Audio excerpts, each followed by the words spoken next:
प्यारे भाइयों बहनों, आज हम लोगों ने पहले सेशन पर सुना है।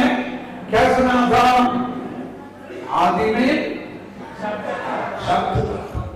और बोलिए, शब्द ईश्वर के साथ था, शब्द ईश्वरी था। उसके बाद एकदम एक बदलाव उसमें क्या हुआ है? वाह वाह कौन है वह? कौन है वह? शब्द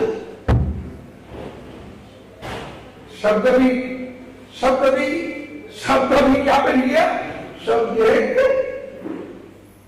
व्यक्ति, पुत्र, प्रभु, शब्द ईश्वर का पुत्र। अब उसके बाद क्या मिला? सब कुछ उसके द्वारा बना गया। सब कुछ उसके द्वारा बनाया गया। उसके बिना कुछ भी नहीं बना। तो अपने पड़ोसी हो, शत्रु हो, तो वो भी वही उसके द्वारा बनाया गया। अपने कुत्ता हो, बिल्ली हो, वो भी उसके द्वारा बनाया गया। अच्छा, तो अभी हम इस वक्त पर ध्यान दिया कि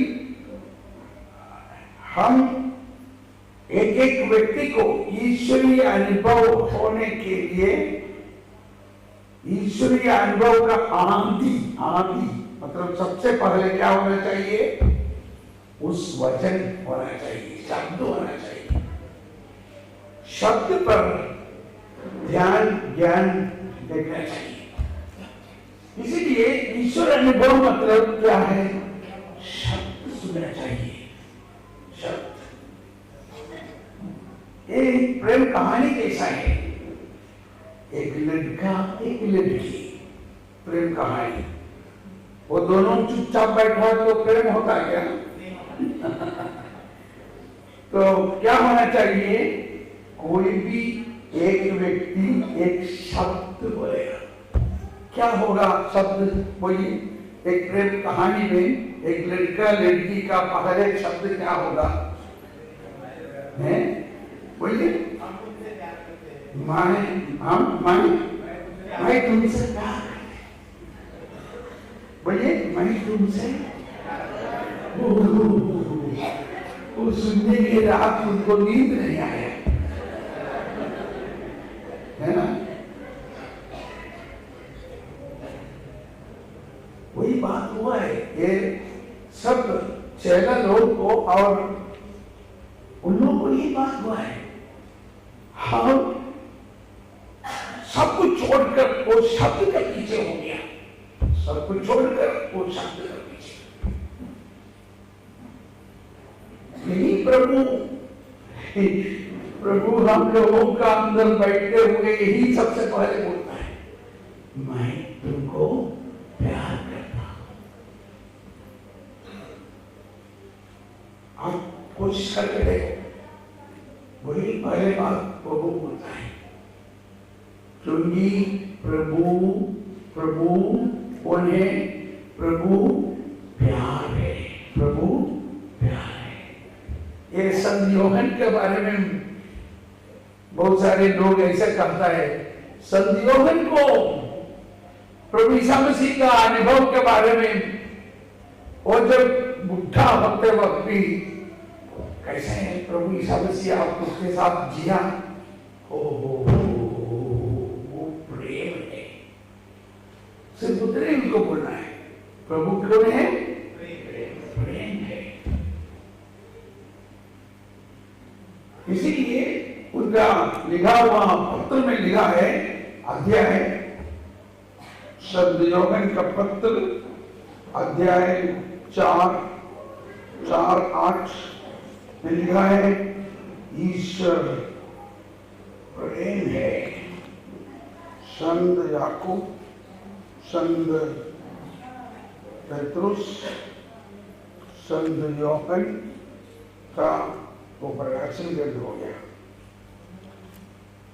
संत योहन का पहला पत्र अध्याय 4 वचन 8-16, पेज नंबर 374।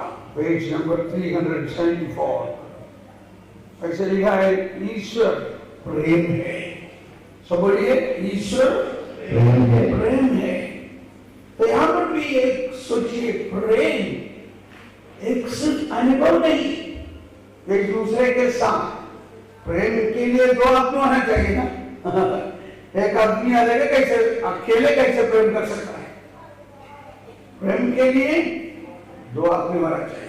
लेकिन यहां पर ये लिखा है, वो प्रेम एक व्यक्ति है।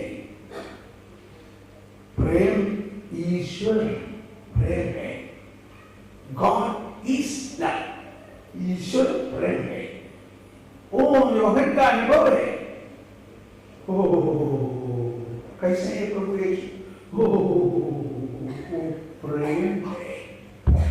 वो सिर्फ प्रेम है। अभी हम लोग एक दूसरा वातावरण में आ रहा है। पिता और पुत्र, ये पिता और पुत्र दोनों मिलने से वो उनका आपस का प्रेम होता है। प्रेम, वो प्रेम ईश्वरीय प्रेम, वो बनाया नहीं, वो स्वयं प्रेम है। क्योंकि कहा है ईश्वर प्रेम है, वही है पवित्र आत्मा। पवित्र आत्मा एक व्यक्ति है,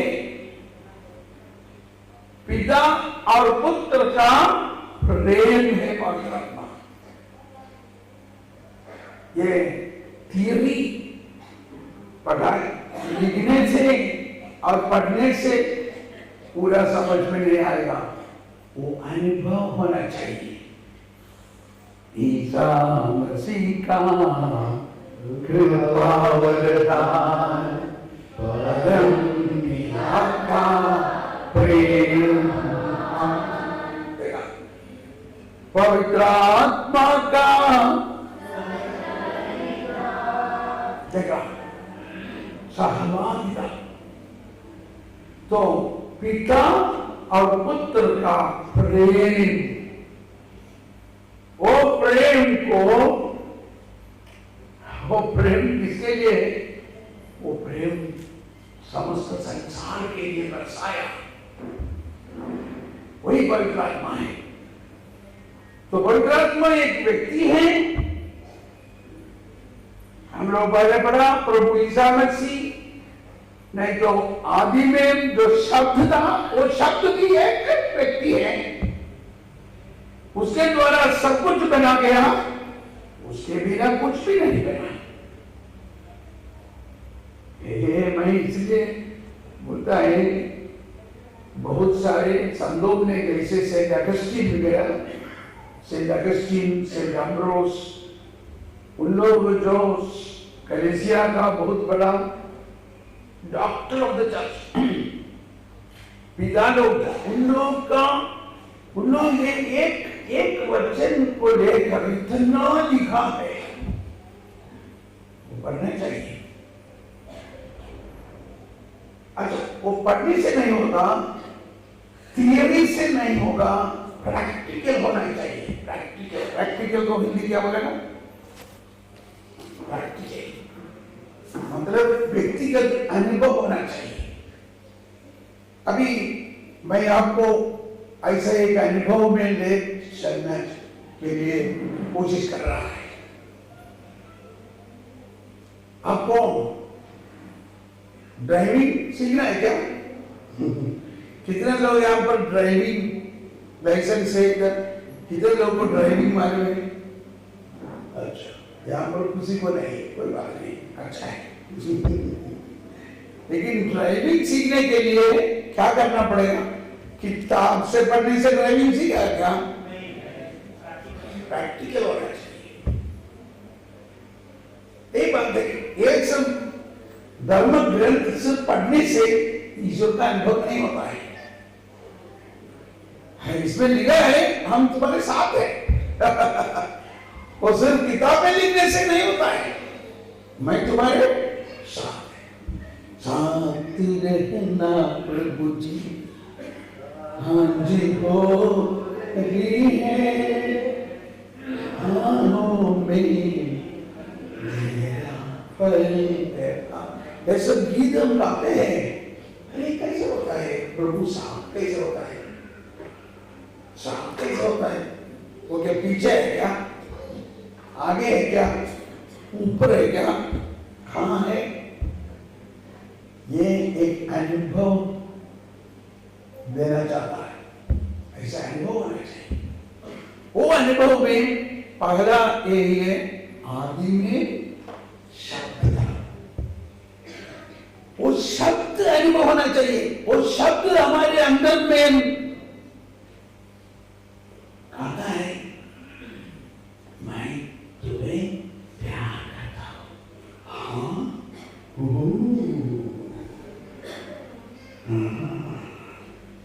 सिर्फ बोलना नहीं, वो सुनने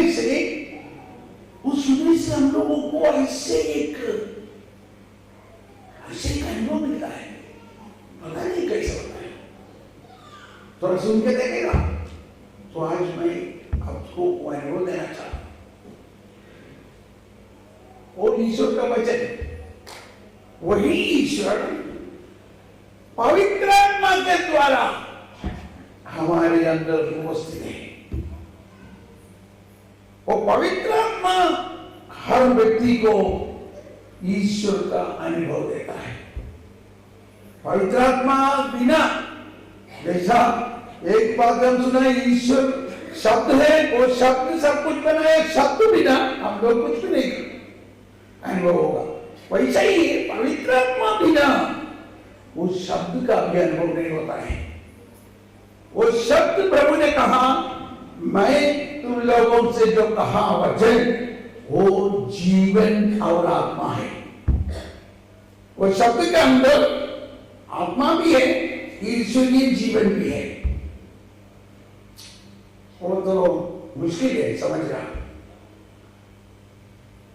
प्रभु यीशु का शब्द का अंदर प्रभु ने कहा, मत्ती का सुसमाचार अध्याय 63 को क्या बोलता है?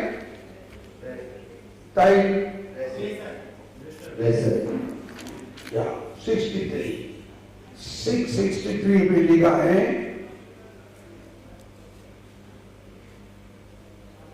आत्मा ही जीवन प्रदान करता है, मांस से कुछ लाभ नहीं होता है। मैंने तुम्हें जो शिक्षा दी है वह आत्मा और जीवन है।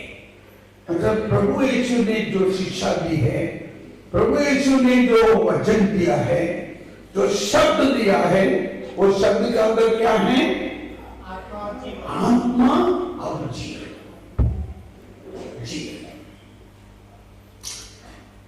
देखो, ये ध्यान रखना अच्छा है। ये जीवन मतलब क्या है? क्या है ये जीवन? जीवन मतलब जैसे हम लोग जो देखता है वो जीवन नहीं है। हम लोग चलता है, दौड़ता है, कुत्ता बिल्ली, उसको भी जीवन है। वो जीवन एक अलग है। दूसरे एक जीवन है, उसको हम लोग बोलता है आनंद जीवन, ईश्वरीय जीवन। वो जीवन के बारे में बताता है। वो एक अनोखी बात है। वो जीवन मरता नहीं, मरने से भी जी उठता है। प्रभु यीशु का बहुत बड़ा एक दोस्त था, उसका नाम था लाजरस। वो बचपन से उन लोग बहुत दोस्ती था। और लाजरस का 2 बहनें थे, मरिया और मार्था। वो लोग प्रभु यीशु के साथ बचपन से उन लोग खेलते हुए सब चलता था। तो बड़ा हो गया और लाजरस बीमार हो गया। तो ये बहन लोग ने खबर भेजा, देखो जिसको तुम प्यार करता है वो बीमार है, जो तुम्हारा मित्र है बीमार है। प्रभु नहीं आया। क्यों नहीं आया? प्रभु एक नमूना बताना चाहता है। भाई सिर्फ चंगाई देने वाला एक व्यक्ति नहीं है, मैं उससे भी परे है। लाजरस मारने दो, क्योंकि प्रभु के पास वैसा जीवन है, मरने वालों को जी उड़ाने वाला जीवन है। ये किसी को मालूम नहीं था। सब लोग था कि वो मर गया तो खत्म हो गया। हम लोग ऐसा सोचता है, मर गया तो क्या करेगा, मर गया। लेकिन प्रभु मरने के बारे में ऐसा नहीं बोलता है। वो तो सो रहे हैं, सोता है। लाजर मर गया तब भी नहीं आया, उनका दफनाया उसी वक्त भी नहीं आया। 4 दिवस के बाद तो ऐसा एक हिसाब है कि एक व्यक्ति मरने के बाद 3 दिवस के बाद उनके शरीर क्या बोलता है, सड़ जाता है। शरीर सड़ने चालू करने के बाद आ गया, समझ गए, आ गया। तब ये लड़कियां रोने लगी, हे प्रभु आप नहीं आए, आप इधर रहता तो मेरा भाई नहीं मरता। प्रभु भी उसके साथ रोने लगा। क्यों रोने लगा? प्रभु यीशु वास्तव में ईश्वर है, लेकिन उसी वक्त वो मनुष्य भी है। उनको दो क्या बोलता है, दो स्वभाव है, दो प्रकृति है, दो स्वभाव। मालूम है क्या? उनको दो स्वभाव है, वो मनुष्य है, उसी वक्त वो ईश्वर भी है।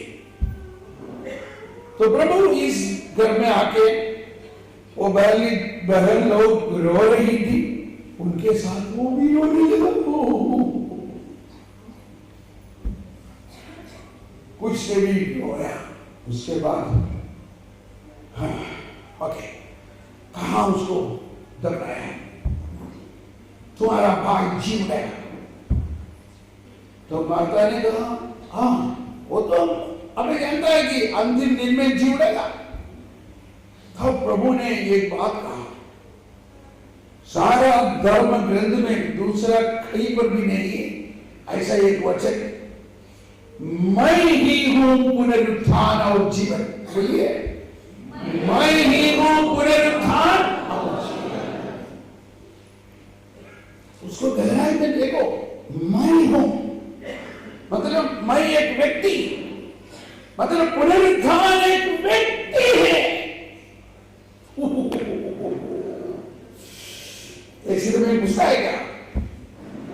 नहीं पूछता है, अनुभव देगा, थोड़ा मार के देखो। इसका अनुभव करने के लिए क्या होना चाहिए? मार के देखो।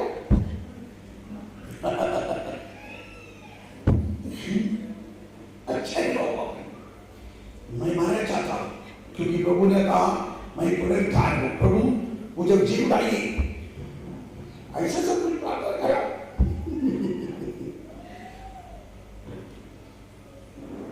तो ये लड़की लोग को अचंभ भी हुआ, किधर है, उसको दफनाया, वो पता हुआ। तो माता बोलने लगा, प्रभु जी अभी 4 दिवस हो गया, अभी दुर्गंध होता है।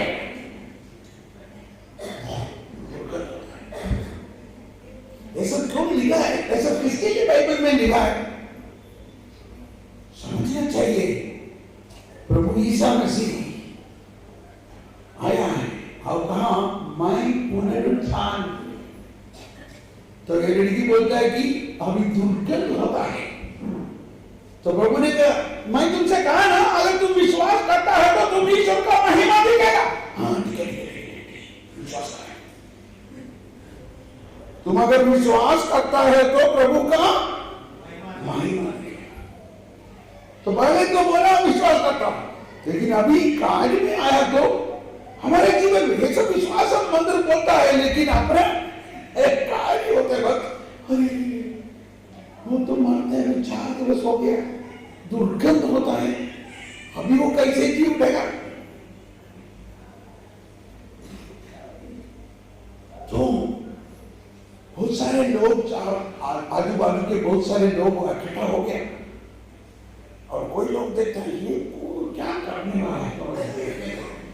तो ये लाजरस को कंधा में लेकर दफनाया, वो लोग भी साथ नहीं।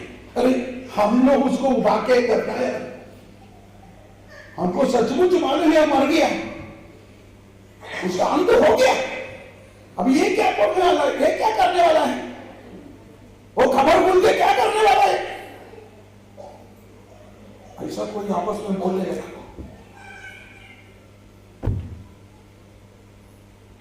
प्रभु ने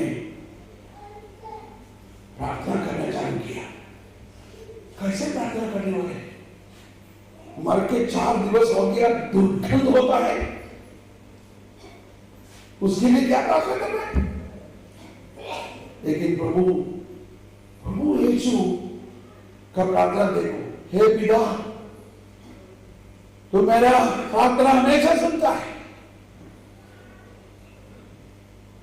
अभी मैं धन्यवाद देता हूं, तुम मेरा प्रार्थना सुन लिया है। लेकिन ये आसपास के लोगों को समझने के लिए हम ऊंचे आवाज से बोलता ताकि तू ही सत्य मुझे भेजा है, ये सब लोग जान ले। Lazarus, Lazarus, come out! Lazarus बाहर! सब लोग देखते हैं, क्या हुआ? क्या होने वाला है? क्या होगा? कोई बोला अरे कैसे आएगा, मैं तो उनको दफनाया, वो तो सचमुच मारा था। ये लोग बोलता अभी दुर्गंध होता है, तो कैसे भाग रहा है? ऐसा वो विचार करता रहा, यार सरस आ गया बाहर।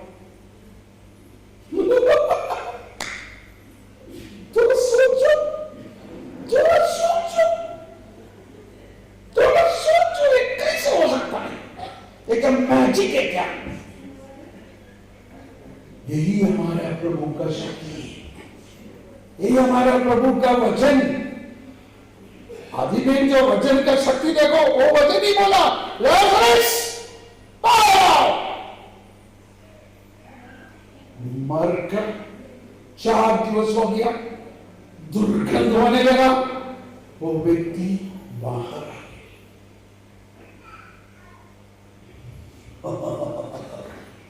क्या उसको समझ में आएगा क्या प्रभु का वचन? लाजरस कैसे बाहर आए, वो सुना, उनको समझ में आया क्या? बोलिए, हमें वो सब सिखाता है, ये सब उनको समझ में नहीं आता है। इसलिए भाई साहब इतना बड़ा बड़ा कड़क बात मत करो, समझ में नहीं आता है। तो इसके बारे में नहीं, मैं एक बार प्रभु से बातचीत किया तो बोला देखो मैं लाजरस को बाहर आने बोला, वो कैसे बाहर आया, उसको समझ में आया क्या? पूछो कि वो उसको समझ में आया क्या? वो तो मरकर 4 दिवस हो गया, उसको दुर्गंध होता है, उसको समझदारी की दुर्गंध हो रहा है। लेकिन प्रभु यीशु का वचन का ऐसा शक्ति है, वो हमारे समझ का परे, हम समझने का जरूरत नहीं। प्रभु यीशु का वचन पर ऐसा शक्ति है, इसीलिए वही वचन यहाँ पर पवित्र बलिदान पर पुरोहित के द्वारा वो रोटी हाथ में लेकर, रोटी है, वो रोटी हाथ पर लेकर प्रार्थना पूर्व पुरोहित बोलता है, प्रभु ने कहा ये मेरा शरीर है। क्या हुआ? इस रोटी क्या बन गया? शरीर बन गया। क्यों शरीर बन गया? प्रभु यीशु ने जो वचन बोला, वो वचन पवित्र पौरोहित का अभिषेक द्वारा यहां पर फिर घोषणा करता है, कलीसिया को जो अभिषेक के द्वारा बोलता है ये मेरा शरीर है, तो शरीर में वो वचन और पवित्र आत्मा द्वारा। तो सुनी कीजिए, अभी किसी को चंगाई हो रहे, किसी को चंगाई होता है अभी। शाला हाला बला हाला बला हाला बला हाला बला शाला बला हाला बला हाला बला हाला बला शाला बला हाला बला हाला बला हाला बला शाला बला हाला बला हाला बला। लाजरस बाहर आओ। देखो अभी किसी को पेट में बहुत दर्द था, शायद एक कुछ क्या बोलते हैं, हर्निया जैसा, एक ऑरेंज का जैसा कुछ है, क्या बोलिए गांठ वो चंगाई होता है। किसी को पेट में ऐसा गांठ है या कोई व्यक्ति ऐसा है कि पेट में जो गांठ जैसा एक चीज पेट में है, नहीं तो पेट में बहुत दर्द है, ऐसा कोई है? अभी इसी वक्त किसी को ऐसा अनुभव हुआ कि आपका पेट में बहुत दर्द है, अभी चंगाई मिला, कोई अनुभव हुआ तो हाथ उठाइए। किसी को पेट में बहुत दर्द था लेकिन अभी हम लास्ट बारह बोला तो कौन है? जरा हाथ तालियां बजाकर धन्यवाद।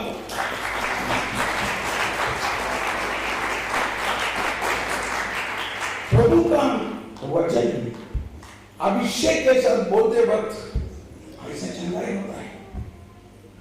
और अच्छा, अभी हम ये करने वाला है, प्रभु यीशु शिष्यगणों को चुना। उन लोग कोई लिखा पढ़ा लोग नहीं था, बिल्कुल लिखा पढ़ा लोग नहीं था। देखो पहले 13 लोग लिखा पढ़ा लोग नहीं था, मछली लोग था। और क्यों प्रभु ने मछली लोग को चुना? हाँ, उसका भी एक कहानी है। प्रभु यीशु सब कुछ पुराना विधान में जो प्रवचन है, प्रवाचक द्वारा नबियों द्वारा प्रवचन दिया था, प्रभु उनके चेलों को चुनने के लिए कोई प्रार्थना सभा में नहीं तो सिनेगोग में नहीं गया, चेलों को सुनने के लिए समुद्र के किनारे जाता है। अरे ये क्या बात है? क्यों? संत यिर्मयाह का ग्रंथ में यिर्मयाह 16 यिर्मयाह का ग्रंथ 16वां अध्याय 16 हमें प्रोनाउंसिंग राइटली प्रभु यह कहता है, देखो मैं बहुत से मछुआरों को बुला भेजूंगा, वे उन्हें पकड़ेंगे। देखो सब लोग दोहराइए, प्रभु यह कहता है, देखो मैं बहुत से मछुआरों को बुला भेजूंगा, वे उन्हें पकड़ेंगे। ये वचन का पूर्तिकरण के लिए ये प्रवचन है, भविष्यवाणी है। इसीलिए उन्होंने मछुआरों को पकड़ने के लिए उनका पहले 13 लोग मछुआरे लोगों को ढूंढने के लिए समुद्र के किनारे आया, ढूंढ रहा है। देखा पवित्र आत्मा ने प्रवाचक द्वारा यिर्मयाह द्वारा भविष्यवाणी दिया। और मत्ती के सुसमाचार में अध्याय 4 में, लूकस का सुसमाचार अध्याय 4 में भी हम देखते हैं कि प्रभु समुद्र के किनारे जाता है, ढूंढता है कहां है वो। यिर्मयाह का ग्रंथ में लिखा हुआ हो मछुआ लोग कहां है, तो देखा वहां पर 2 लोग, मेरे पीछे फॉलो मी। कौन था वो? अंद्रियास और पेट्रुस। पेट्रुस और अंद्रियास को मछुए लोगों को बुलाया। वो लोग दोनों सब छोड़कर प्रभु के पीछे आ गया। क्या सोच कर आ गया? वो वचन आदि में शब्द था। वो शब्द कहता है कि मैं मछुओं को भेजूंगा। उसके बाद वो लोग दोनों मिलकर चलता था, हल्लेलुया हल्लेलुया। हाँ, देखो दूसरा दोनों याकूब और यूहन्ना, आ जाओ मेरे पीछे। वो भी आ गया। अभी इसमें देखो सभा का पिता लोग ने लिखा है, क्यों प्रभु ने एक दोनों भाई लोग अंद्रयास और पेतरुस एक घर का दो व्यक्ति। हमारे भी कलीसिया में देखता है कि एक ही घर से सिस्टर लोग और फादर लोग दो भाई प्रभु ने चुना है। क्यों? अब बिशप लोग भी अभी भाई लोग हैं, दो बिशप है हमारा केरला में, हमारे ये सिरो मलबार में एक घर में से दो बिशप। वैसे ही पेट्रुस अंद्रयास वो लोग भी बिशप का समान है, और योहन और याकूब, इसके बारे में ज्ञान में बहुत अच्छा है। इसीलिए प्रभु ने उन लोगों से ऐसा चुना है कि कलीसिया का नींव बहादुर प्रेम में भरना। बहादुर प्रेम करेक्ट है, करेक्ट, बहादुर प्रेम का होना चाहिए। क्योंकि पहला आदम के द्वारा जो पहला पाप के बाद क्या हुआ, आदम का बेटा दोनों मिलकर मार रहा है। देखो बहादुर प्रेम कहां गया बहादुर प्रेम? तो उसको फिर पकड़ने के लिए उसके क्या बोला उसका, टू रिकैपिटुलेट, हाँ, उसको भरपाई करने के लिए नया विधान पर प्रभु ने बहादुर प्रेम का शुरुआत किया है। कलीसिया का नींव सबसे बड़ा ये होना चाहिए, बहादुर प्रेम। हमारे भाई बहन और भाई भाई लोगों का प्रेम होना चाहिए। Hallelujah, hallelujah. देखो अभी किसी को चकाई हुआ है ये क्यों ये सब बोलने से चकाई होता है? ये सब बहुत बड़ा सत्य है। वो ग्रहण करने से प्रभु हमें चिन्ह देता है। अभी किसी व्यक्ति को गला पर दर्द था, वो चले गया गला पर, यहाँ पर दर्द था। ये पवित्र आत्मा द्वारा ही हमको ये संदेश मिलता है। कौन है यहाँ पर ऐसा जिसको, देखो यहाँ पर एक बच्च, जरा खड़े हो जाइए, और कोई गला पर दर्द, ताकि बजाकर प्रभु को धन्यवाद। तो कलीसिया का नींव बहादुर प्रेम पर होना चाहिए। हर परिवार में भी, हर पैरिश में भी ये सोचना चाहिए। बैठी एक दूसरा, हम कलीसिया है, हम कैथोलिक है, लेकिन हम जो कुछ भी करता है, लेकिन बहादुर प्रेम छोड़ना नहीं चाहिए। अभी फादर लोग का, नहीं तो कम्युनिटी, रिलीजियस कम्युनिटी, सिस्टर लोग का, सिस्टर लोग, ब्रदर लोग, वो लोग का बीच में वो कहीं दूसरा परिवार से है, लेकिन वो सबका सबसे बड़ा नींव बहादुर प्रेम है। अच्छा, अभी मेरे कहने का मतलब ये है कि ये जो मछुए लोगों को प्रभु चुना, उसके बाद इन्होंने क्या किया? माय बाइबल खुला तो वही वचन मिला। उन लोगों को प्रभु ने भेजा, क्या बोलकर भेजा? सबसे पहले सुसमाचार घोषणा करें, और उसके साथ साथ अध्याय 10, मत्ती अध्याय 10 7वां वचन 7,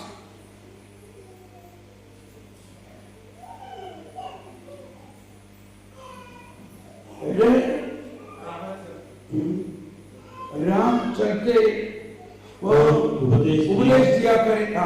राम चलते उपदेश किया करो, स्वर्ग का राज निकट आ गया है। मतलब यही शुभ संदेश। देखा, उसके साथ साथ एक साथ पढ़ना चाहिए। सुसमाचार घोषणा करो, उसके साथ क्या करना चाहिए? बोलिए, रोगियों को चंगा करो, मुर्दों को जिलाओ, खोटियों को शुद्ध करो, नरक दूतों को निकालो। उन लोग पुरोहित नहीं था, साधारण लोग, हमारे जैसे लोग, हमारे जैसे लोगों को प्रभु ने सबसे पहले यह अधिकार दिया, सब नरक दूतों को मेरे नाम पर निकालो।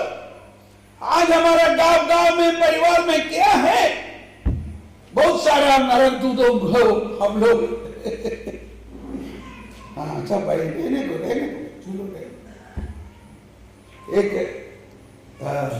एक चीज मैं बताना चाहता हूँ।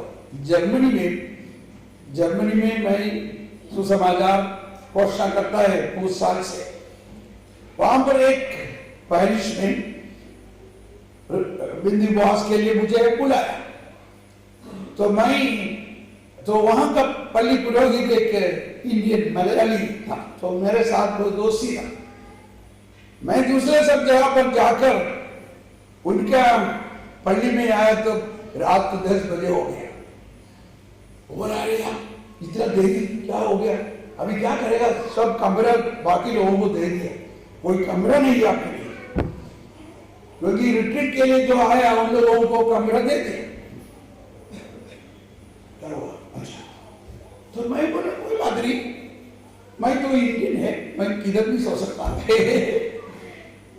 मुझे एक विश्राम मिलने से नहीं तो एक कोच में हम सो गए। आप रिट्रीट क्या बोलता है, रिट्रीट मास्टर, आपको अच्छा कमरा होना चाहिए। लेकिन कमरा सब चले गया, लेकिन एक कमरे है, देखो पल्ली पुरोहित है, मेरा दोस्त है, बोलता है एक कमरे है, लेकिन उसमें एक परेशानी है कि आधा रात को एक शैतान आ जाता है। जो भी उस कमरे में सोता है वो रात को शैतान का तकलीफ से दौड़ के बाहर आ जाता है। मैं बोला, क्या आप पल्ली पुरोहित हैं और शैतान के लिए कमरा दिया क्या? आपका पल्ली में एक कमरे में शैतान है और आप चुपचाप बैठा है, देखो वही कमरा आज मुझे दे दो, आज वो शैतान का आखिरी दिन है। सचमुच? हाँ सचमुच, क्योंकि प्रभु ने कहा है विश्वासियों को एक चिन्ह होगा। क्या होगा? मरकुस का सुसमाचार में लिखा है, एक विश्वासी है तो उसमें एक चिन्ह होगा, वो अवधूतों को निकालेगा। मैं विश्वासी, आप लोग विश्वासी है क्या? कितना इधर विश्वासी है, हाथ उठाइए। अब क्या करेगा? आपका घर में कोई अवधूत को रहने देगा क्या? आप विश्वासी होने के नाते क्या बोलना चाहिए? प्रभु यीशु मसीह के नाम से अवधूत निकल जाओ, हो जाएगा। क्यों जाएगा? प्रभु ने वचन दिया है। प्रभु यीशु ने कहा मेरे नाम लेकर अवधूतों को निकालो। कुछ इतना ऊंची आवाज बोलने की जरूरत नहीं है, हमारा आदत ऐसा हो गया। ये अवधूत को उतना ऊंची आवाज बोलने का ही जरूरत नहीं। यीशु के नाम से गिरा, यीशु के नाम से बाहर का, ठीक है जाएगा, चले जाएगा। क्यों चले जाएगा? प्रभु ने कहा है मेरा नाम, सिर्फ मेरा नाम ले लो, क्योंकि सब अवधूतों को प्रभु ने अपना क्रूस के द्वारा, अपने पुनरुत्थान द्वारा पराजय कर चुका है। anyway, अभी उस रात को मैं उस कमरे में सोया और कोई अवधूत मुझे तकलीफ देने नहीं आया। शायद हो सकता मेरा सोने का आवाज सुन के वो चले गया।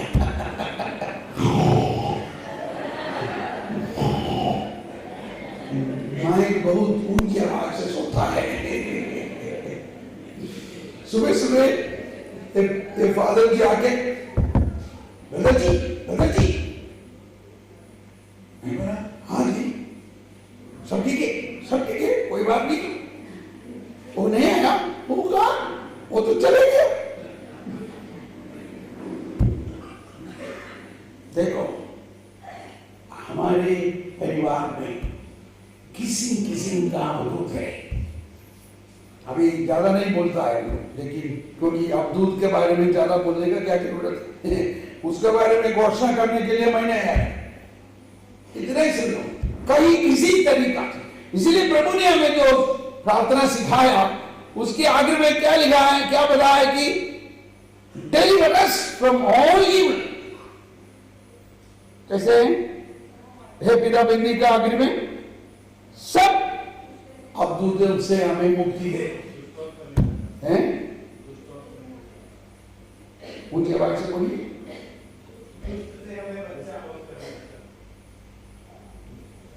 दुष्ट से हमें बचा। हाँ, दुष्ट से हमें बचा, किसी किस्म का दुष्ट। मैं कहने वाला एक स्पेशल, एक प्रत्येक दुष्ट के बारे में। संत पेतरुस को प्रभु ने कहा, प्रभु ने पेतरुस के बोला, देखो मुझे यरूशलेम जाना है, वहां पर लोग मेरे लिए इंतजार है, वो लोग मुझे पकड़ेगा, मुझे मार डालेगा, लेकिन 3 दिवस में हम जीव लेगा। वो आगे का बात उसने नहीं सुना, शायद मुझे पकड़ेगा मार डालेगा इतना सुना। तो पेतरुस बोला, अच्छा है तो आप मत जाए, आप हमारे साथ रहिए, आप नहीं जाए। बहुत अच्छा। और प्रभु ने क्या कहा, प्रभु ने क्या कहा, Get away, Satan! Satan, back up! Petrus को बोलता है, और क्या कहा, तुम्हारा चिंता मनुष्य है। तो पेतरुस का अंदर में क्या शैतान था, पेतरुस का अंदर में शैतान क्या था, उनका मानसिक चिंता। मत्ती का सुसमाचार अध्याय 16, 18, 19 जरा सुनिए, पढ़ के देखो क्या अब्दुल को निकाला।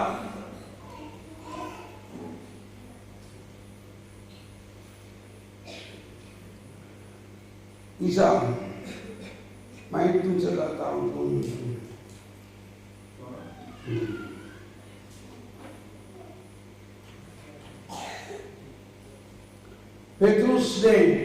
पेतरुस ईसा के अलग ले गया और उन्हें एक आते हुए फटकारने लगा, ईश्वर ऐसा न करे प्रभु, यह आप पर कभी नहीं बीतेगी।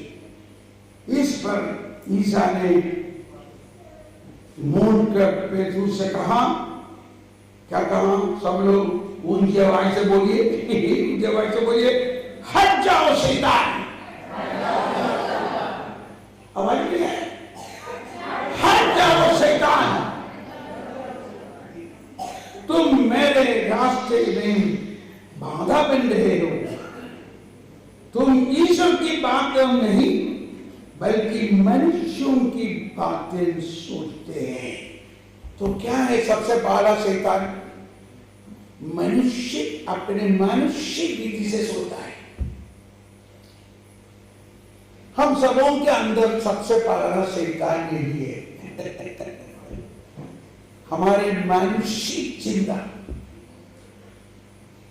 जैसे कि लाजरस के घर में प्रभु ने कहा, मैं हूं पुनरुत्थान। हाँ, मैं विश्वास करता हूं, कहां उसको दबाया, मुझे ले चला, वो पता लगा। तब फिर एक लड़की बोलने लगा, अरे प्रभु हम तो दुर्गंध होने लगा। उसका मानसिक है, ठीक है, लेकिन उसका मानसिक चिंता है। तो प्रभु ने ऐसा नहीं बोला शैतान, प्रभु ने बोला, मैंने तुमसे कहा था अगर तुम विश्वास करता हो तो प्रभु का महिमा देखेगा। हमारा सबसे बड़ा चीज है कि ये तो वचन सब पढ़ता है, लेकिन जब कार्य आने वक्त हमारा चिंता मानसिक में पड़ता है, मानसिक चिंता होता है।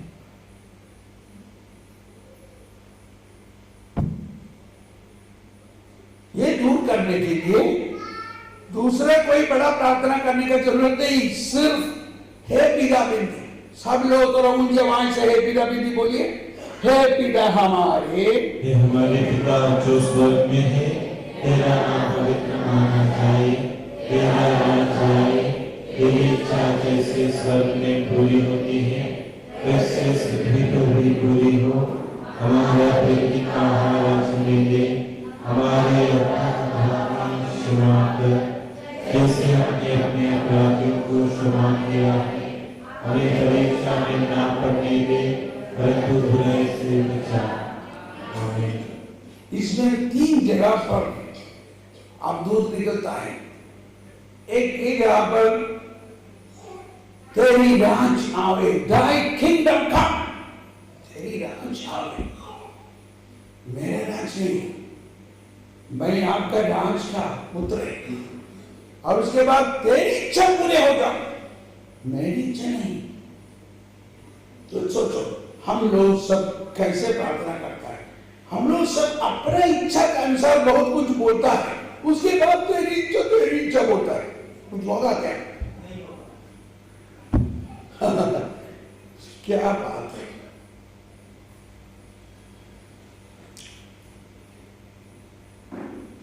और आगे में दुष्टों से मुझे बचा। तो ये प्रार्थना करते वक्त ध्यान से करो, हे प्रभु मुझे नहीं मालूम मेरी इच्छा सही है क्या गलत है, मुझे मालूम नहीं, लेकिन प्रभु तेरी इच्छा होगा। हमारे मानसिक विधि से चिंता होता है, क्योंकि हम मनुष्य में पैदा, इसीलिए प्रभु ने मनुष्य के द्वारा नहीं बना, प्रभु ने स्वर्ग से उतरा, प्रभु ने ईश्वर का पुत्र होते हुए एक कोई मनुष्य का द्वारा नहीं जन्म हुआ है। कुंवारी मरियम का गर्भ में पवित्र आत्मा के द्वारा जन्म हुआ है। आदम को क्या तकलीफ हुआ? वो मिट्टी से जन्म हुआ है। आदम नाम का अर्थ क्या है? मिट्टी से बना। पर वो इधर लिखा है बाइबल का पहले अध्याय में, इसीलिए उनको वो हिब्रू पद है आत्मा। आत्मा मतलब मिट्टी से बना। यीशु मतलब ईश्वर रक्षा। यीशु एक हिब्रू पद है, ईश्वर रक्षा देता है। देखो अंदर तो हमारे लिए, हमारे अंदर जो मिट्टी का स्वभाव है अभी भी थोड़ा मिट्टी का स्वभाव, वो स्वभाव को निकालने के लिए स्वर्ग से आया, स्वर्ग से उतरे हुए रोटी मैं ही हूं। उस स्वर्ग से उतरा रोटी, वो रोटी एक व्यक्ति है, मैं हूं रोटी, और मैं पवित्र आत्मा। ये रोटी और आत्मा हमारे जीवन पर दिया कि हम मानसिक चिंताओं को दूर करें। जब प्रभु ने मुझे ईश्वर का सुसमाचार के लिए बुलाया, मैं सब छोड़कर उतरा, सब छोड़कर उतरना पड़ा। मेरा पति है, मेरा बच्चा लोग बहुत छोटा था, मैं अच्छा नौकरी करता था, मुझे बहुत अच्छा पैसा मिलता था, लेकिन मेरा सबसे पहला चिंता यह था कि प्रभु मैं तो सब छोड़कर निकलता है, लेकिन कैसे मेरे परिवार को जिएगा, कहां से पैसा आएगा? प्रभु ने क्या कहा? आकाश के पक्षियों को देखो, तुम उससे श्रेष्ठ है क्या? जरूर।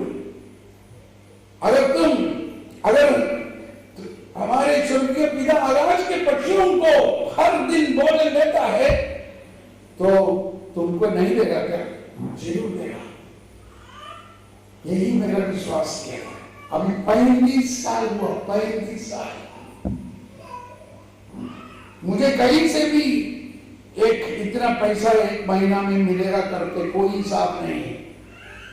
उसी दिन से मैं आकाश के पक्षी जैसा जी रहा है। लेकिन 35 साल हुआ, मुझे कुछ भी कमी नहीं हुआ, क्योंकि मैं विश्वास करता हूं वो जो वचन मेरे लिए जीता है, वो वचन मेरे लिए है, वो वचन के अनुसार प्रभु करेगा कि नहीं। समझ में आया? समझ में आया एक ईसाई कैसे जीना चाहिए। लेकिन हम लोग बचपन से पढ़ते हैं, ये नौकरी करना चाहिए, वो नौकरी करना चाहिए, इतना पैसा करना चाहिए, इतना पैसा के लिए काम करना चाहिए। ये कहाँ बाइबल में लिखा है? तो क्या बोलेगा? ऐसा हो गया हमारा अवस्था। हम लोग बड़ा बड़ा स्कूल चलाता है, सॉरी फादर लोग, सिस्टर लोग, बच्चों को बहुत पढ़ाता है, पढ़ाना चाहिए। क्या के लिए पढ़ाना चाहिए? उनको ज्ञान होना चाहिए, उनको ईश्वर का वचन पढ़ना चाहिए। अच्छा कोई बात नहीं। तो सबसे पहले मेरे जीवन का ये अवस्था हुआ, मैं ईश्वर का वचन में सब कुछ मिलता है। एक दिन सुबह ऐसा हुआ, मैं प्रभु का आवाज सुना। रोज सुबह मैं प्रभु से बातचीत करता है, प्रभु मुझसे बात करता है। उस दिन बोला तुमको आज मैं 5,000 यूरो देगा। 5,000 यूरो मतलब करीब 5 लाख रुपया है। लेकिन वो पैसा मुझे जरूरत था, बहुत सारा काम था, लेकिन मैं नहीं पूछा था। प्रभु का काम करता है तो प्रभु जानता है कि ये काम के लिए क्या क्या पैसा जरूरत है। मुझे सुबह बोला तुमको मैं 5,000 यूरो देगा। मैं मेरा डायरी में लिखा है, प्रभु ने ऐसा कहा, लिखा है। प्रभु कहा और मैं लिखा तो जरूर वो मिलेगा। 1 घंटा के बाद मैं सुबह लोगों को काउंसलिंग देता था। 4 व्यक्ति का काउंसलिंग किया। तो जो सेक्रेटरी, जो अनुवाद करने वाली लड़की बोलते कि और एक आदमी आया है, लेकिन वो टर्मिंग, उसका अपॉइंटमेंट नहीं है। मैं बोला कोई बात नहीं, तो भेजो। तो वहां से वो आज्ञा देने लगा, बोले थॉमस सिर्फ 1 minute, only 1 minute I need. और एक व्हील चेयर में आया एक बुढ़ा आदमी, और वो आके कमरे पर आके बोलने लगा, ब्रदर थॉमस आज बड़े सवेरे प्रभु मुझसे कहा आपको 5,000 यूरो का बहुत जरूरी है। देखो ये मैं गया हूं, आप दीजिए बस।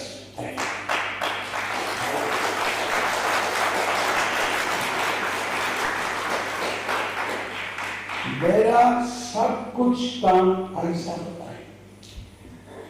एक बार ये सब छोटा छोटा कैमरा है, बड़ा 3 कैमरा खरीदने का था। जर्मनी में गिरजा में ऐसा लाइट लगा के कैमरा नहीं चलाने देता है, तो लो लाइट कैमरा। प्रभु ने बोला एक कैमरा खरीदो। अच्छा ठीक है। देखा तो 13,000 रुपया, मतलब 13 लाख रुपया। तो मेरे असिस्टेंट को बोला कैमरा ऑर्डर करो, बिल भेजने बोलो, बिल आएगा तो देखेगा।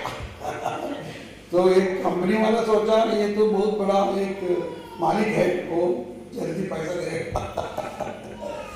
बिल आ गया, हमारे पास कुछ भी पैसा नहीं था।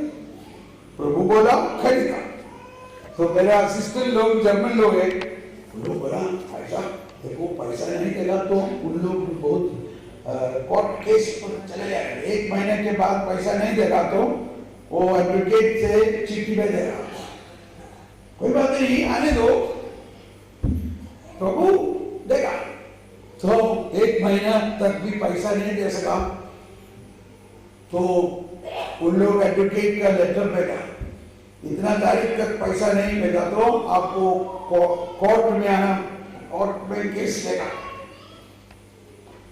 तो वही वो पत्र ले आके प्रभु के समक्ष दे दिया। और दूसरे दिन मई महीना में 13 तारीख था। मई महीना 13 तारीख। आपको मालूम है मई महीना 13 तारीख का क्या इंपॉर्टेंस है?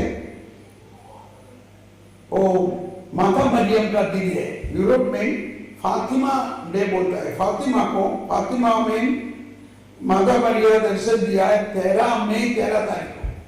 इसलिए यूरोप में सब मई 13 तारीख को बहुत सब 13 तारीख को और खास करके मई 13 तारीख सुबह सुबह एक बहन जी, एक बुढ़ी की बहन मुझे बुलाया, थॉमस पॉल, यस आज मई 13 है।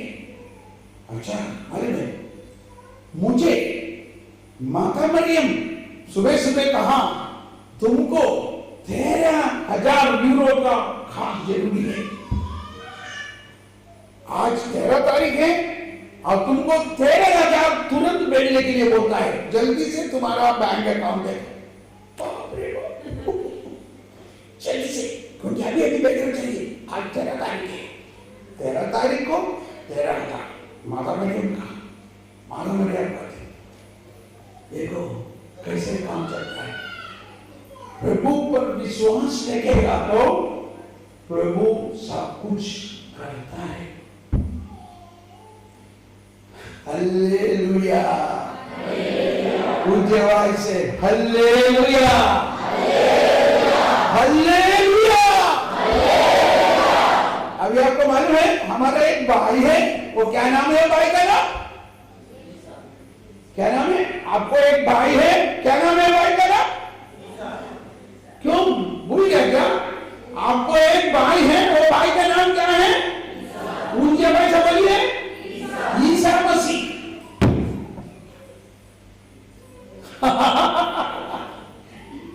और उसके पास सब कुछ है। वो रोज आपका तकलीफ को देखते रहता है। ये ईसाई समझ में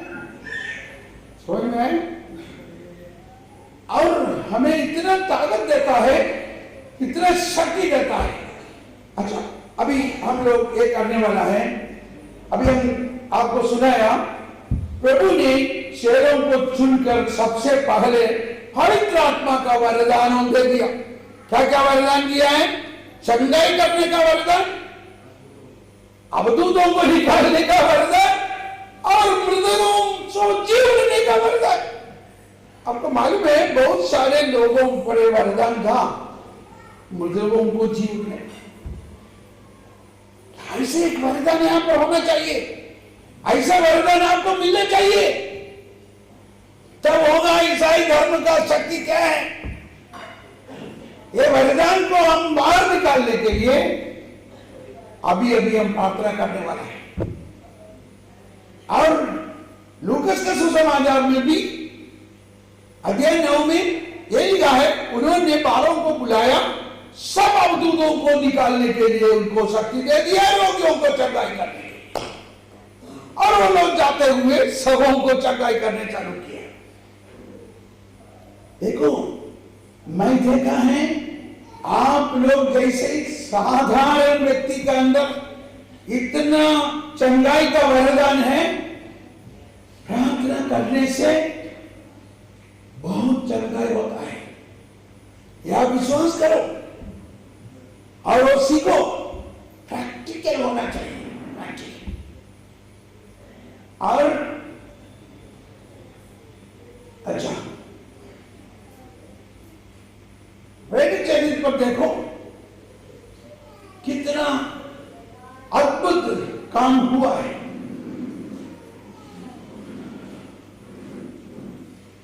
अच्छा अभी हम ये करने वाला है।